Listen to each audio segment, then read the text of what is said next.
your host for today's webinar from a very autumnal and cold South Cambridgeshire. Welcome to today's episode, Driving Equity, Diversity and Inclusion. Join the conversation. And I am joined by a fantastic panel who between them have many years of experience in driving EDI policies and who we are very fortunate to have on our EDI Focus Group. Before I let them introduce themselves, I want to provide some brief context about why we are here today. 2 weeks ago, we published our public statement on EDI, and it marks the beginning of our more public engagement in this area. For many years, we've looked at the profile of our membership and profession in our surveys, such as pay and prospects. But Me Too and then the Black Lives Matter movement challenged us with some questions as an institute about what we were doing to make sure the profession was more diverse, like our society. So for the last 16 months, we've been working to answer some of the challenging questions for which we didn't have an answer. And we have been collaborating with various chartered bodies to understand this area much better and where we can make a difference by reducing barriers for entry and progression in the profession. We published that public statement on the 8th of November because we want to be transparent about our commitments to increase EDI. And we will focus on 4 areas: governance and leadership, HR practices and our people's work journey, membership, and finally, the profession. And briefly, talking about our approach, we first need to get our data sorted because we've got huge gaps and we don't know much beyond some of the headline figures, as currently only age is, for example, collected mandatory. We need better data so that we can better understand the membership and the profession. We can then benchmark where we are and we can start monitoring and reporting on our progress. Second, we've got research planned with several chartered bodies like CIPD, CMI, CIPFA, amongst others, to better understand the barriers for progression and where, as professional bodies, we could make the greatest impact. We're integrating our EDI work in our overall strategy, as would be expected, but that's really to make sure that we embed it into everything that we do and that budgets can be allocated to specific projects. We're also looking at specific events such as the awards, so they can be more inclusive. And last but not least, we have established our EDI Focus Group, and they are helping us with our strategy and implementation plan so that we can deliver against the needs of the profession. And I'm about to let them introduce themselves, but I quickly want to remind the audience that we have a Q&A session, and we may actually take questions throughout the session. So when you have questions, please post them in the Q&A box. And if you want to remain anonymous, then please type "anon" before your questions, otherwise you might be name checked. So before we get into our discussion, may I please ask each of you to introduce yourself and share a little bit about your role in driving diversity through your organizations. So I am Chris Barnes. I'm Senior Account Manager at Pareto. I also sit on the Inclusion Committee at Pareto, and very pleased to be on this panel today and be involved. Thank you, Chris. Colin? Hi, I'm Colin Kimber. I'm Associate Director at Pareto FM. I am the chair of the Inclusion Committee at Pareto. I implemented that at the beginning of this year. I'm also on the steering committee of LGBT+ in FM, which is an industry-wide committee focusing on supporting the industry around LGBT+ interests and activities. Thank you. Marcia? Hello, everyone. Marcia Orr. I'm Head of Equality, Diversity and Inclusion at MCOR UK, a new role that the organisation implemented a couple of months ago. My background is that I was previously ED&I partner at UK Atomic Energy, and during my 30-year police career, I was involved in ED&I as the Vice Chair of the West Midlands Black and Asian Police Association, Executive Member of the National Black Police Association, with the portfolio as Chair of the Gender and Sexual Orientation Subcommittee, and I was an Executive Member of the British Association of Women in Policing. So I'm really glad to be able to join this group, and as a new member of the facilities management industry, I find it all quite exciting. Thank you. And last but definitely not least, Sharon. Hi, I'm Sharon Slinger. So I'm a director of Constructing Rainbows, which is a diversity and inclusion consultancy focused on the built environment. My background is quantity surveyor by background, so I've worked in the facilities management industry previously with Carillion.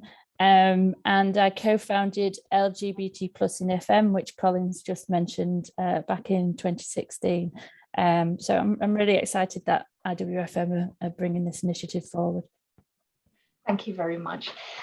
Before we truly get into the conversation, can I please ask one of you to share why it was important to change the name of the focus group from diversity and inclusion to equity, diversity and inclusion? And where is equity different really from equality? Marsha?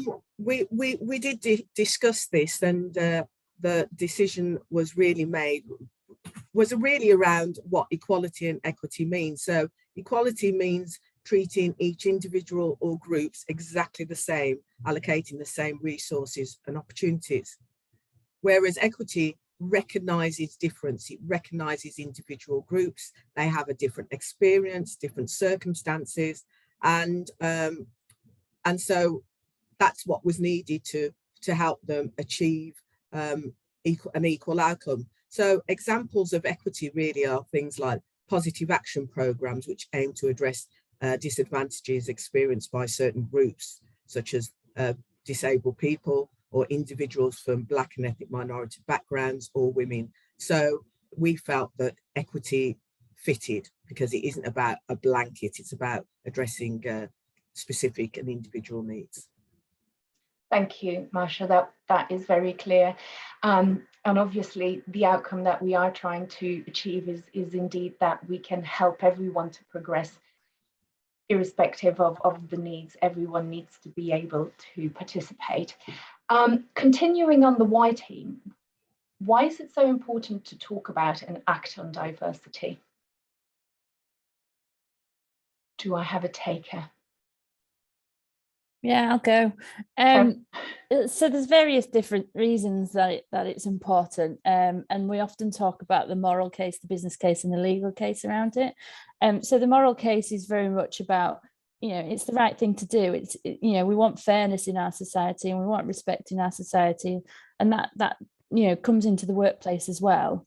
And the legal case, obviously the Equality Act was brought in 2010, and there was legislation before then, and so actually as workplaces and employers, if you're not acting on it, then there's a risk there that you could be taken to tribunal or worse. And then the business case, it seems to be every week there's more and more research done on the business case for diversity and inclusion, and actually the more diverse you are and inclusive, the better your profit margins are going to be. So as organisation leaders, you need to be looking at this because you've got a duty to kind of get the best for your organisation. So there's various different reasons that we need to be looking at diversity and inclusion.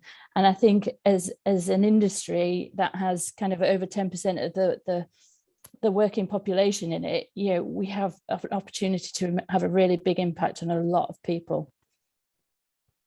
Wow, that's a very comprehensive answer. Colin, did you want to add something to that? Well, I was just going to add to that. I mean, something for me is that, I've been in facilities for 16 years now, and even though that might not be as long as some people, I've noticed quite a shift in the way that the industry has been focused. And I think that workspace and facilities is actually about every individual person's experience in the workplace. We've come so far from light bulbs and loo rolls, that's just bread and butter to us these days. And I think what we've realized now is that people really care about how they feel about themselves in the workplace. And we've got a responsibility to address the fact that is part of the workplace now. But also, I think we can realize that there's a real gift there for us, that we can affect this. I've said this on a number of occasions, but FM is everywhere. We are everywhere. So our opportunity to influence different groups, different organizations is really vast. And so, you know, if we can get our approach, nailed and get our culture sorted out, then that's going to bleed across. And I think people that are in the workplace these days, especially younger people, because they do care about slightly different things to us. The generations all differ in different ways. But I think it matters to people. It matters to people what their organization is like now and what it feels like. They want to be able to be themselves at work. Young people want to be able to see people like themselves that are achieving in their chosen field. So that's why I think it's important. Thank you. You've said something very interesting about the reach of workplace and facilities managers. Do the panel think that workplace and facilities management professionals have a greater duty of care possibly than other professions because of that reach?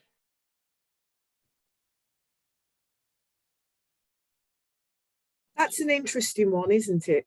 And I'm not sure it has, because there are other professions that it should be equally a priority. My former profession for 30 years, policing, healthcare, education. But I do agree with Colin that actually facilities management in terms of reach is very wide and really can have a significant impact and can leverage that influence. So yeah, that's kind of my thoughts. I don't see it so much as a duty of care, more realizing the amount of good we could do. I think workspace and facilities managers absolutely can affect you know, a whole team, because you know, they are controlling that you know, environment and the workspace that you're working in, and certainly for you know, neurodiverse people. That helps them, and it helps them grow. And you don't want, you know, the workspace to be boxing them in. You want them to grow and let their thoughts flow. And in their workspace, workspace managers, facilities management can help that and nurture that, because not everyone likes the open, busy office. Some people like it a little bit softer, a little bit lighter, you know. So I think they have a really good reach. But yeah. Sorry, just to add on that, I think when it comes to social mobility, you know, we have a lot of the kind of lower paid people working in our industry. And actually, when you look at the people on the front line, it's often very diverse. So I think we have a real responsibility to ensure that people that want to progress in the industry, there's no barriers to them doing so. So in that respect, I think we do have a big responsibility. Thank you very much. And you very interesting point about the frontline people and how diverse they are. It's not something that we see reflected throughout management. Do you think diversity throughout the profession plays a role in how innovative or how traditional, conservative a profession can be? I have a huge issue with putting diversity at the fore and front of everything. Not because I don't believe into it, because what happens is the focus is on difference and getting difference in the door, but not on how difference feels when difference is inside the building, because we haven't actually done anything about inclusion and having an inclusive environment for a diverse workforce. And that what I see repeatedly has happened across industries, in organizations. We put D for diversity, difference. Let's get diversity out the door, in the door. But actually, then you end up with a revolving door, because diversity comes in, goes, oh, you haven't even thought about me. You've encouraged me. You've enticed me. You've wooed me to come into your organization, and doesn't work for me. You haven't even thought about me. So I'm leaving. And then what happens is, the leavers, diversity gets criticized for leaving the organization. The organizations don't critically reflect, and then, oh, we got them in, but we couldn't keep them. Perhaps we need to have a look at what it is that we're not providing for them. And that's probably why we haven't got, as an industry, diversity like a stick of rock. You know, it's probably well known, certainly in MCOR UK, that as part of the executive leadership team, myself and Cheryl, our CFO, joined on the same day and broke the optics of a white male board, which they would acknowledge.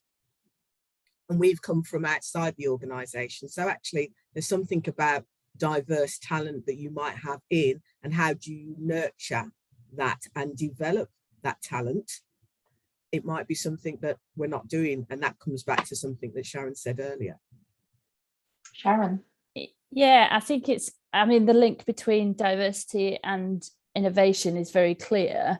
But as Marcia says, you've got to be listening to the people that are coming in the door to be more innovative, because you've got to listen to the new ideas, you've got to listen to the challenge that people are putting forward and the different experiences that you know are there. There's no point just having them sat there and not listen to. So I think, you know, as Marcia says, that inclusion piece is so important. And I know when we set up this group, or we have this group, we did talk about which order we would put the inclusion, the diversity and the equity in, because for most of us, I think diversity is kind of the output of equity and inclusion. So yeah, I think inclusion is so important. Thank you. And well, obviously, from a talent perspective, what you've just said, we are very much aware that there is a skills gap in the profession. So the inclusion element to match the diversity element could possibly go some way in helping to retain talent and attract new talent. Moving back to the Edi Focus Group, I'd be interested in understanding why you wanted to be part of it. Colin? Yeah, I love this industry. It's like it's tailor-made for me. I don't like doing one thing all the time, and I like to be challenged, and I like to solve problems, and I meet a lot of people that are driven by that sort of thing. So to have so much passion for this industry, and to feel like the one thing that was stopping me from really achieving or being as successful as I could be, being a characteristic about myself, was quite frustrating. So I've been able to break through that with other committees and with the organisation I work for. But I've been a member of IWFM ever since I've been in this industry, and to be part of how we are going to shape ourselves as an industry going forward is a very exciting prospect for me. And I want to lend as much support as I can to it. So that's why for me, it's about time, and I'm really glad that I'm part of it.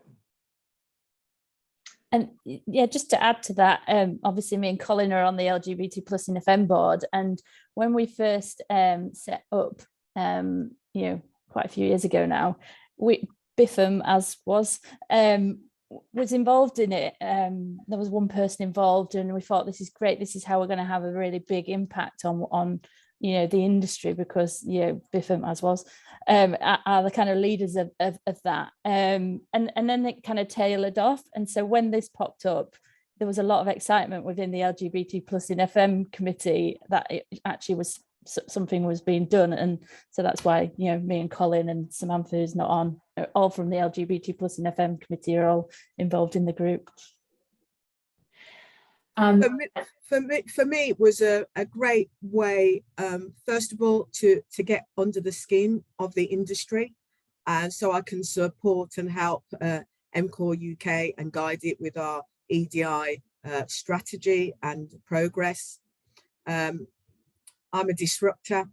I like to challenge and disrupt the status quo, so it seemed an absolute perfect opportunity.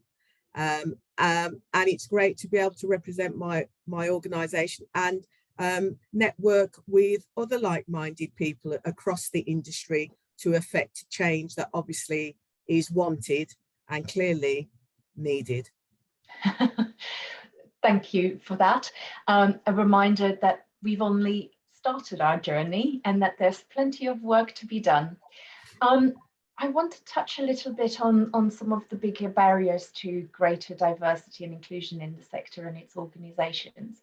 And Sharon, you already talked about bringing people along with it, or you touched upon that in something that you said, and it made me think of this question really. Kind of what do you really need to think about when you're framing these conversations and when you're trying to drive the agenda with your employees and trying to embed it amongst colleagues? I think for me, it's understanding what would drive people to change. And for different people, it's different things. As I touched on before, for some people, it's just the right thing to do and you can really touch on the heartstrings and that's great. For other people, you know, rightly or wrongly, you know, the numbers matter. And actually, if you can go in with the business case, it helps to people to focus their minds as well. So it's understanding the individual or the people that you're talking to and actually then, you know, tailoring your message to suit that. Thank you. Chris, I totally agree. Find out what the hot buttons are and then work with them. Chris, did you have something to add? I saw you came off mute. Yeah, I was just going to add that you know, there's certainly barriers in our workspace, and you know, of what we know out there, there's only 19% of autistic people in the workspace that have actually jobs, and so we've created a huge barrier there that autistic people aren't applying for jobs and aren't coming in. So, you know, and then when they do get in, only 58% actually tell their employer that they are autistic. So there's a clear sign that there's a massive barrier and we're not opening up enough. And, you know, for me personally, I came on to this committee because I am autistic and I am one of those, you know, statistics. I did not open up about my autism for a long time, and I masked and struggled for years throughout the industry, you know, and then, you know, when you find your home, when you find your place where you are, you know, yourself, and you open up about that, it suddenly becomes so much easier, you know, and there's still struggles and there's still problems, but things do happen easier. And I wanted to come onto this committee to try and lift those barriers and try and entice more, you know, neurodiverse people into the industry, because the way neurodiverse people look at problem solving is perfect for FM. So we need to be welcoming and you know, as inclusive as possible to encourage that. Okay, so what are some of the other actions that you can take within the organization to make sure that some of those barriers can be broken down? I mean, obviously talking with your employer about what you're undergoing, but that takes quite a bit of courage from the individual. As an organization, how, or even as a colleague, how do you help? It's just listening and then talking and hopefully having people there that are talking about it, like myself. And I know when I opened up and talked about my autism in my organization, you know, another 5 or 6 people put their hand up and actually said, you know, I actually struggle a little bit with that. So, and that to me was, you know, obviously this is what we're doing is right, and we're allowing people to approach us and allowing people to talk, but having that open dialogue and making sure we're engaging with everyone, like Sharon was saying earlier about engaging with the frontline teams. Are we listening, or are we just dictating, you know, what we should be doing and what we shouldn't be doing? I think we need to listen a lot more. I think as an organisation, it's about it's doing what Chris said, but taking it to the next level and actually creating that open culture right from the get-go. And organisations need to be brave and talk about these things right from the start. And I'm a firm believer that a lot of the reason why people don't take action in this space is because they don't know what to do and they don't want to make a mistake. because you don't want to offend somebody. And then everyone starts talking about PC culture and all this sort of thing. Actually, the only thing we really need to do is everyone needs to put their hands up and say, none of us know the answer, but we want to have the conversation. And actually, then each organization and each group of people will find the solution that best fits them. And I think that, Sharon is right. There are different things that are going to mean something to different people. Some people, it's about putting procurement rules in that say, if you don't hit these targets, you're not getting our business. Some people, it's going to be as black and white as that. And other people, it's about appealing to their moral sense and that sort of thing. But I think that, Chris and I are actually a real live example of this, because he didn't come out as autistic until about halfway through our time with me being his line manager. But I've seen the benefits straight away from the change in the way we work together. So actually, that has proved to me that this approach is the right thing to do, and it's more productive from a business perspective. I think a lot of the time people don't, when you've got a hidden characteristic. So I don't know, I'm just a white man. I haven't got gay written on my forehead, and Chris doesn't have autistic written on his. So like having to hide who you are. And indeed, for people that have got visible characteristics, having to always consider your color in every situation you go into, or always considering your disability, that takes a lot of effort to have to do that. And I think creating an environment where people can actually start to let go of these things that society have got built into them can actually make the workplace a safe haven for people. Yeah, and if I can just go back to the whole equity and equality thing, what we're talking about is why you can't treat people the same, because we're different. And so, talking about those visible differences, you can see two of my visible differences, but you can't see the others. That I do have a disability, that I'm gay. So, and you can make assumptions based on what you see and how you treat someone. So that's why equity and inclusion are really at the forefront of making progress. I believe if you get those right, then you can get diversity right. But I actually think, as Chris has said, in some cases, diversity is already in the door. You just don't know it's there. That's an excellent point. Obviously, we've been on a journey as well. And I remember when Colin and I had a first discussion, there was some uncomfortableness, because I really don't like making mistakes. And I think that you hit a nail on the head there with something that you said. You need to be able to make some mistakes, because the important part is that you start the conversation so you can listen to each other. And yeah, that gives courage as well to continue on the journey. So I'll keep on making mistakes, as you very well know. But we have a question that has come through from Linda. Does the panel believe we will ever reach a time when this debate and challenge is no longer required because society will be fair and just? If so, what time frame are we looking at? It's a big question, but it really I thought it was appropriate to take it, because it's where the conversation was going.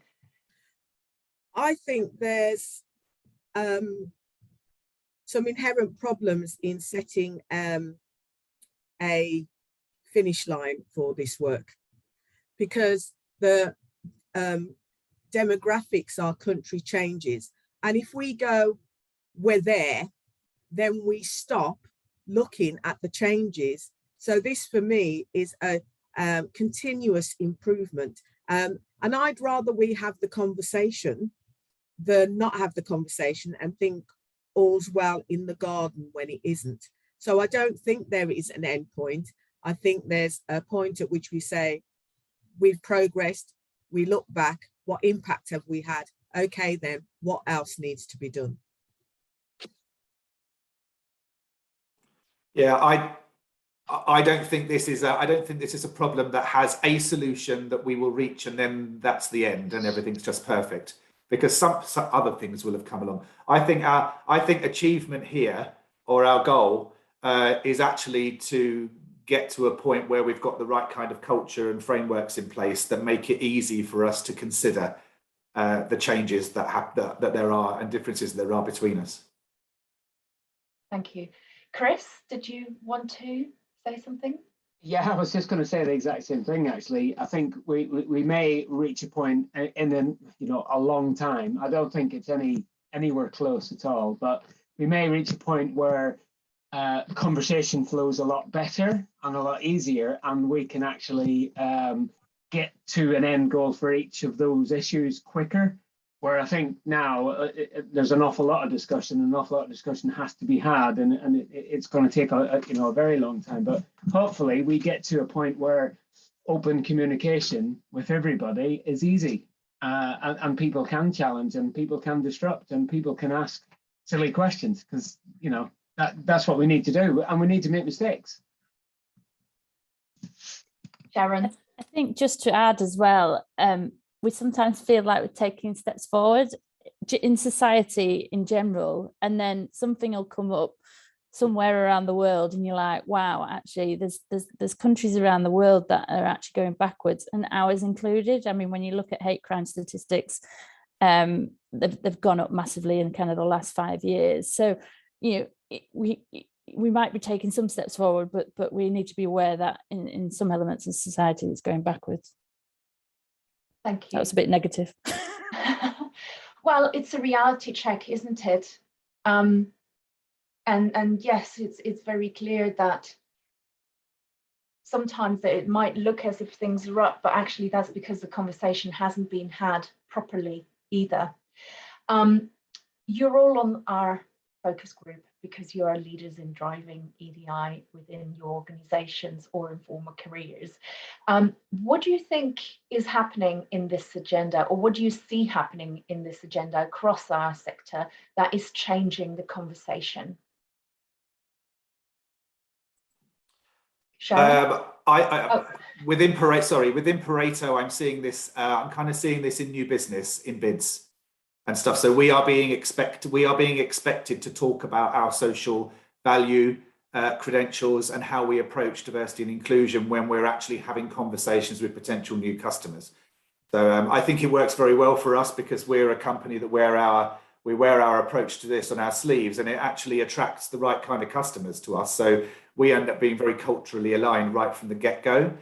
And we look at things from a very similar perspective. So yeah, I have noticed, certainly over the last, we've talked about it for the whole of our existence, but probably from the last 18 months, I think it's an expectation that we need to be able to talk about what we're doing in this arena, what we're affecting. Yeah, I would echo that. It's no longer, and I think this is across not just FM, it's no longer enough to say you've got a membership or you've won an award. You actually have to be able to demonstrate and evidence the impact that you've had with in affecting change in this area. That's what sectors of society want, and that's what our customers want, who are obviously probably more reflective of society than the industry actually is. And I do know what, I really welcome the fact that this is happening, because like people that are from diverse groups, we can smell a rat if it's insincere. If you're only wearing a badge, we know. Colin, you're going to come behind us after us. Sharon, you had your proverbial hand up a few times. Yeah, Colin stole my thunder, but what I was going to say, it is the procurement angle that's driving it, and in some ways that's a little bit disappointing because we'd like the leaders of our organizations to be driving it because it's the right thing to do, but actually it is being client-led at the moment. And just off air before we came on here, we did talk about procurement and how we can influence procurement and to make people be asking for, as Marcy said, more than just a D&I policy or I've got an award but I was the only person who entered kind of thing, which I'm sure we've all seen. So yeah, I think procurement's driving it at the moment, but hopefully people will see the benefits of it and integrate that into their business anyway, not just because the clients asked for it. Okay, just quickly to the audience, can you please put your questions into the Q&A box? I've seen a few pop up in the chat, and they had been lost in the discussion earlier, but I'll try and pick up some of them now. Complementing what you were just talking about, Sharon, and I think that it's not just you in the panel that this is directed at, is do you think the social value indicators for EDI are impactful? And I guess that kind of in part depends what the indicators are within the social value agreement that you have with your client. But does anyone want to pick up on the role of social value indicators? Sharon? I mean, any kind of indicators that you're tracking and how you're tracking, how you're doing is really important in this space, because you can do lots of different things, lots of different initiatives, but actually if they're not being impactful, what's the point? So I think, I'm not sure what these specific ones are, but yeah, making sure that you've kind of got your baseline and you've got and thinking about the awful world that people think about targets, but actually it is driving change as well. And let's not confuse activities with impact, because I see an awful lot of activity that's measured, but actually impact isn't being measured at all. So that would be my challenge. Is it activity or impact? Before I let Colin speak, Marcia, I want to pick up on your statement that you just said, that activity isn't necessarily an outcome or achieving outcome or impact, actually. But then how do you best demonstrate progress over time, or how do you best measure it?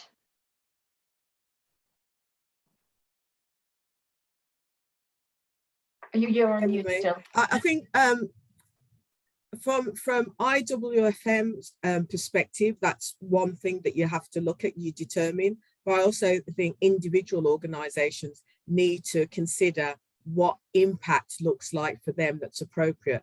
You can't expect to just pick up and drop things into an organisation and expect it to work, because organisations, just like people, are at different levels of maturity on this subject matter, and so it needs to be appropriate and relevant for that organisation. Thank you, Colin. Yeah, well, I mean, we like in the last 2 years, we've actually gone over from activity to impact. So, like, I think we were all patting ourselves on the back about all the great stuff that we were doing, and then we actually kind of realised that, yeah, that's lovely, but what have you actually changed here? So, I mean, certainly with the Inclusion Committee, we had our strategy day recently, and we realised that everything that we'd done had been outwardly focused, and it's lovely. Yes, we can measure the fact that we sent out 50 tweets in the year. Well, great, but what difference did it make? And we realised that actually our role was actually to support and develop the culture within our organisation that was actually going to empower people to be able to support what we held dear from an inclusion perspective. So actually, we've completely reset the way that we're focusing as a group and as an organisation. We appointed a social impact director this year, and that person's task is to actually define the impacts that we want to achieve, so that we can align all of our activities behind achieving those goals. So rather than just saying, we want to do 10 initiatives in a year, we actually want to say, we think this group of people is disadvantaged in our industry.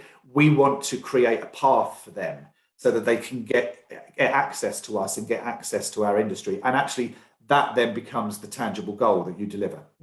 Yeah, and certainly within MCOR UK, I've challenged our creating balanced focus groups and some of the thinking, and said, okay, then, so you're doing this activity, what impacts it's having? If you can't tell me what impact it's having, stop doing it. Stop doing it. It's not achieving anything other than looking good. And I have this phrase that I talk about. I talk about the optical illusion of diversity and inclusion. Let's not do that. Let's do things that are meaningful and actually impact on the lived experience of our people and our customers and their people too. I think that's a very interesting one, that there, actually, because we did that there. We have a look at that. We look at ourselves and go, what impact did we have? We did a lot of really cool stuff last year, but what impact did that have? And the one thing that I have noticed is, you know, when we're interviewing and people are coming to us, and you're wrapping up your interview and you say, have you got any questions for us? And I've certainly noticed, you know, in the last sort of 9 months, that people are actually saying, what do you do about inclusion? You know, I see this and I see this, but what else do you do? And I think that's a really good way of measuring the impact outwardly that we've had, that people are applying to us because of that. And then saying, you know, what else are you going to do with that there? So I think it's a very interesting one for, you know, for the whole industry to look at. Are your companies attracting the right people for that role? You know, are you getting enough pull from everywhere? And are we having that impact then?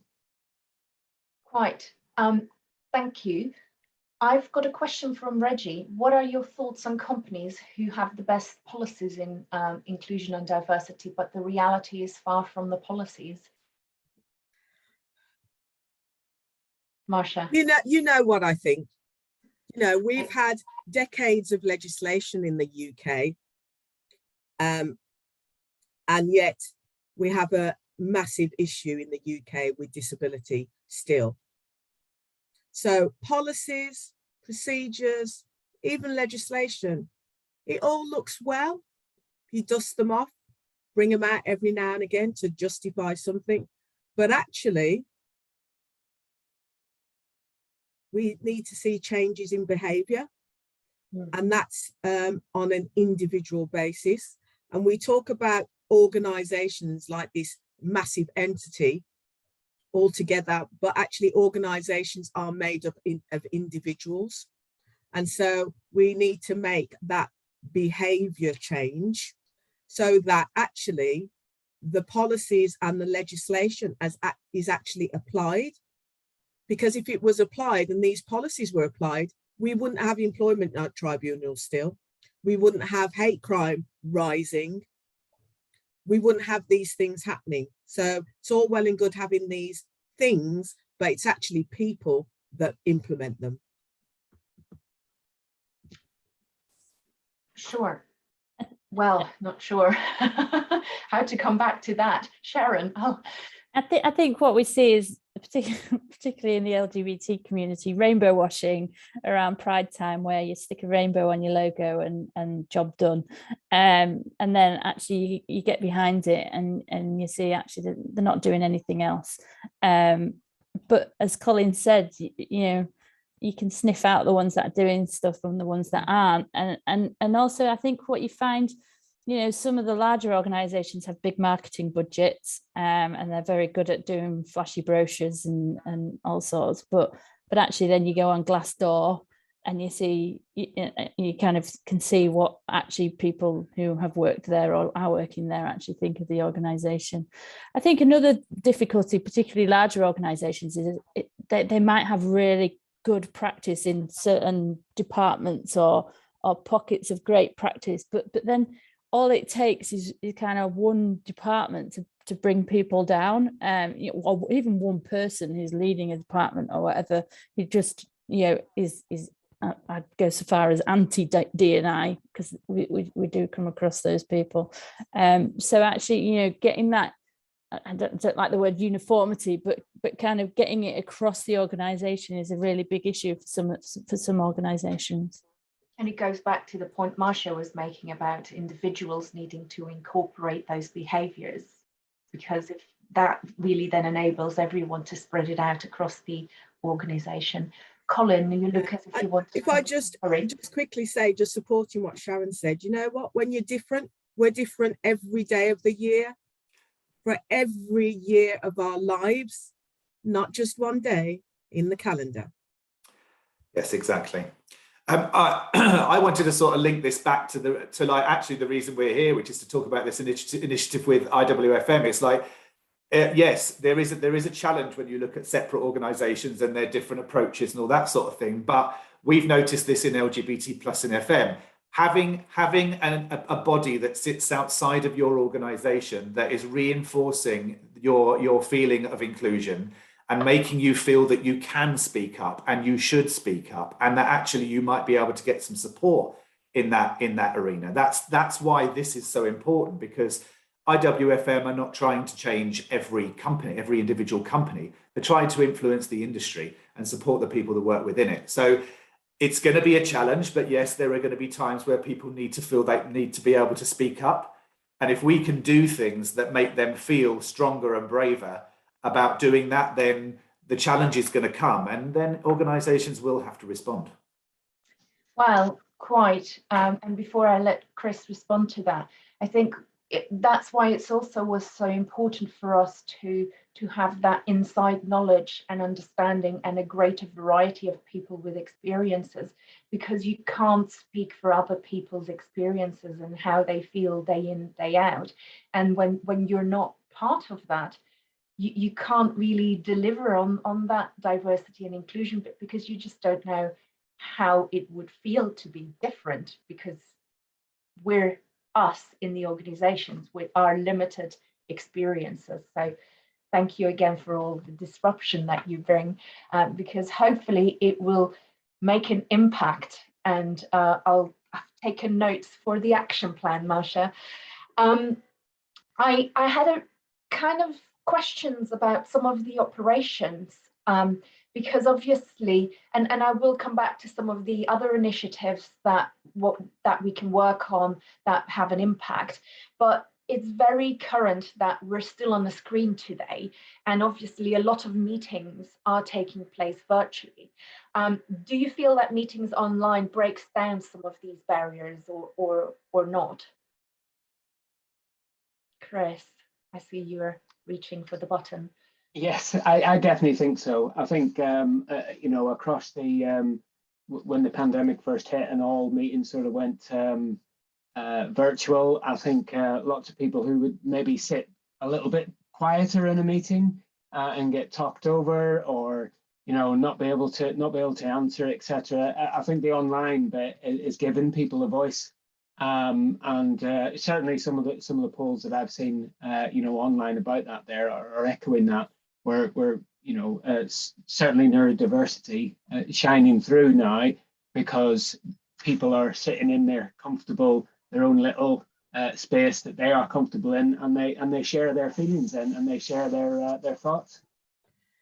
But I would just add, there's another side to that. In fact, actually, about people mixing and developing those relationships when people are working from home.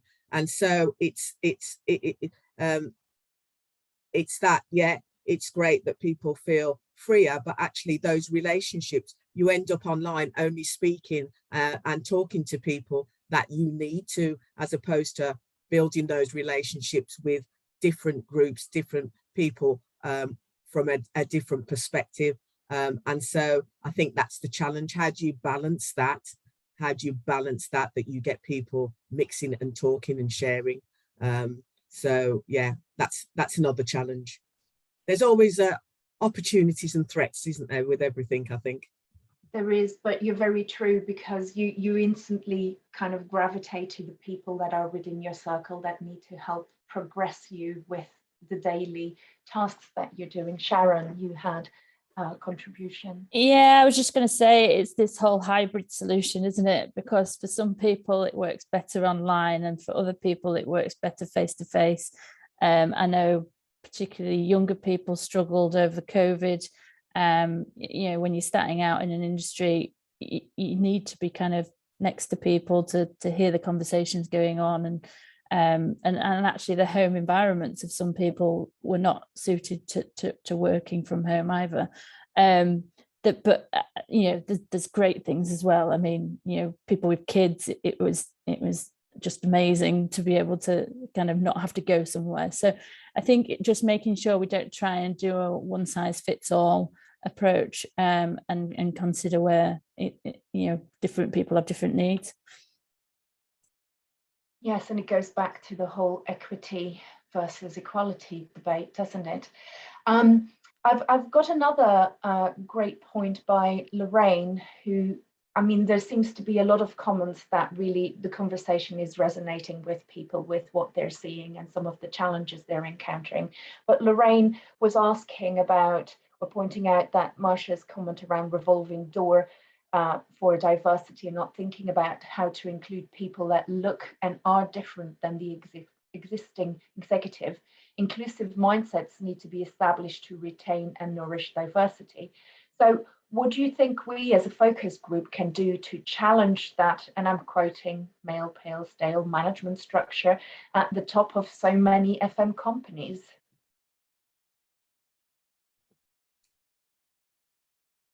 Marcia. When you're different and you're looking at organizations, you really do a good check and a deep dive, and you make some decisions. And you make some decisions about whether you think there's an opportunity there for you or not.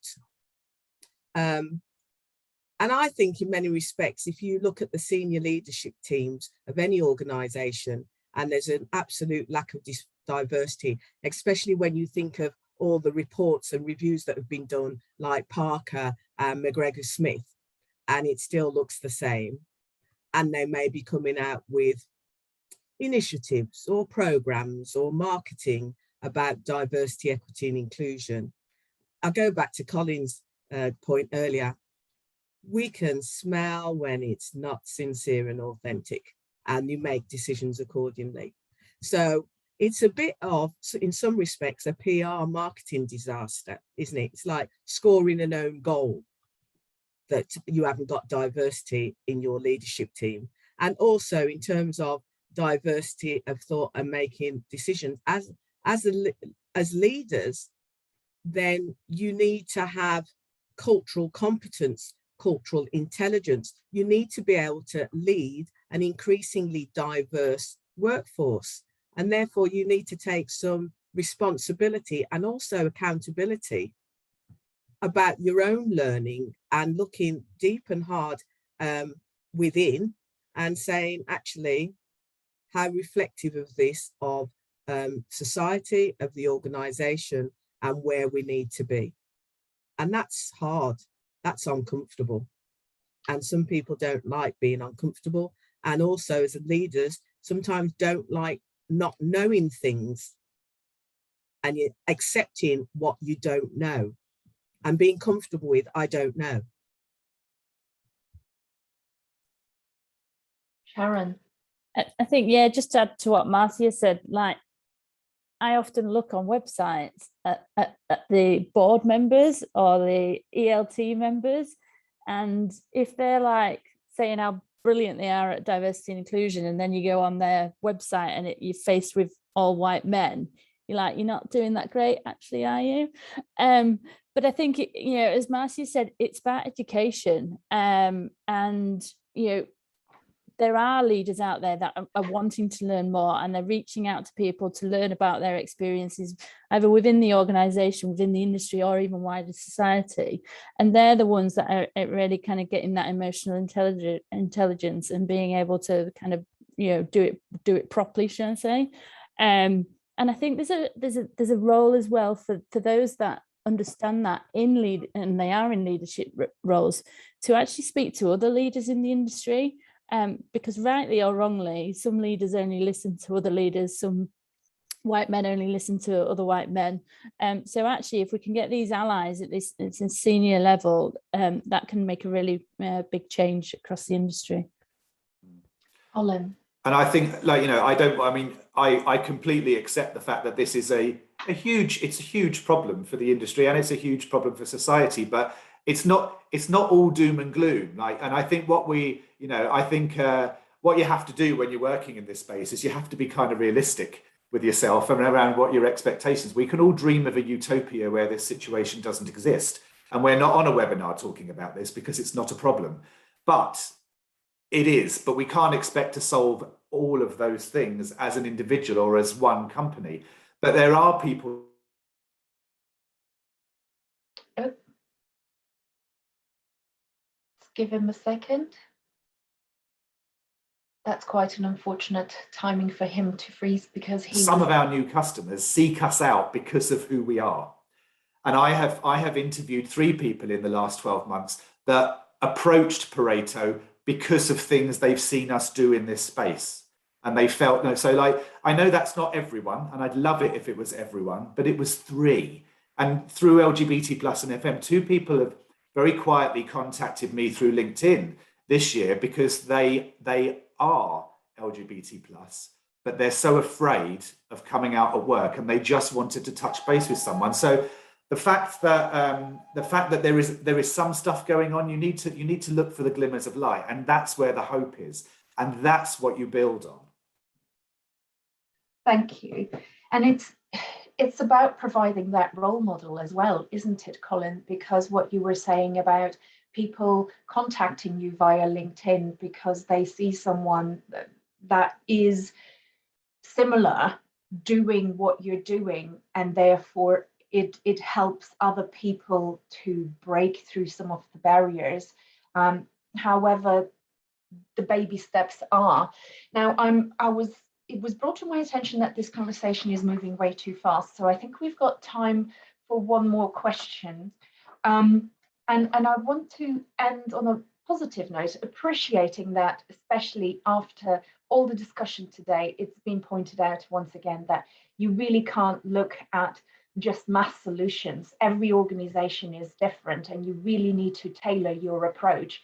So whilst we can't just prescribe magical solutions for increasing inclusion in organizations, what do you see that does work? What initiatives do you see, just to give people some ideas of how they can move forward and towards making an impact? What resonates? What works well? Marsha? I personally think individuals and organisations listening to understand, not to respond, will work really, really well. I think sometimes people will share things and automatically someone will come back without actually thinking about what was said and trying to understand that. I think that's the start. I think it's also about having those difficult and uncomfortable conversations and being open to that, and also being comfortable with maybe not getting it right and just apologizing. I've made a mistake, and that's it. There is no magic solution. There's no quick wins in this. This is a journey, and people need to remember that the minute you start thinking it's a race, it's a marathon, that's when mistakes happen. Thank you, Chris. I think going back to what one of the questions earlier on was about policies as well across organisations. And I think, my advice to any organisation looking at that would be to just focus on engagement and not dictating, and,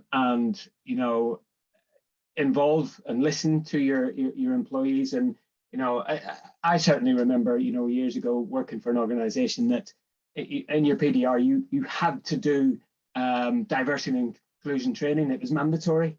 And most people went, oh God, do I have to? Well, don't dictate, just engage and just talk and start off that way. And that gets the conversation flowing. Excellent. Sharon, you were unmuted before. Yeah, 2 things for me, if we're narrowing it down because it's such a broad topic. Have a plan, have a strategy in place, because otherwise you're going to do an initiative here, an initiative there, and as we talked about, impact and everything. And the other thing is, as kind of Marcia and Chris has touched on, is the listening piece. So maybe you need to set up an inclusion group, maybe you need to set up affinity networks, but you need a mechanism to be listening to everybody in your, well, not but most people in your organization, so that you can get that feedback to tailor what you're going to do and where you can have the biggest impact. Thank you. And Colin, do you have any closing thoughts? I think really it's about making sure that it's worked into the general conversation of the organisation. I mean, people used to say, oh, it's about senior buy-in and making sure that the person at the top's saying the right things. But if it's not sincere, then it's just badge wearing. But I think that if you can like, have your committees, have your conversation, but make sure that things are being communicated. Make sure that people do understand that it's okay to call out, things that are wrong and to have a conversation with that. I think when you feel like it's actually part of the DNA of the environment you're in, then actually people start to relax, and then the conversations start happening a little bit more naturally. Everyone's very tentative to start with. I think, I think it needs to be a noticeable part of the conversation that goes on within the business. Well, thank you very much for that, all four of you. I'm really sorry to say that we've reached the end of the webinar, and there are still so many things I'd like to ask and that the audience would like to ask. So we'll try and make an effort of collecting some of these questions and see if we can get some answers to people at a later stage. But really, kind of as closing remarks, I'd like to say that once again, I've learned so much today from our panel, and I had a few points prepared, but really as an organization, I think our key role is to help raise awareness and to get the conversation going. Yes, we really have to have the conversation, and I thank you very much for sharing your experiences within that, because you've got quite a few. So in future, the audience can help us by completing EDI survey questions on the website or in future surveys, because as was mentioned so often, we really need to know our audience before we can really understand where we can make the greatest impact in future. Our EDI action plan will be published around the new year, so please help us achieve it, but also don't hesitate to hold us to account. And please look at our EDA page on the website. You can find it under the About Us tab, and there's a lot more information about these wonderful people on there as well. So please go check it out, and their contact details are there as well. And then that leaves me to say 2 minutes over time, a very, very big thank you for not just today, but for all the help you're giving. Chris, Colin, Marsha, and Sharon. A recording will be available for anyone who wants to listen again or share with a friend. And please join us next week for another conversation. Thank you so much. Bye.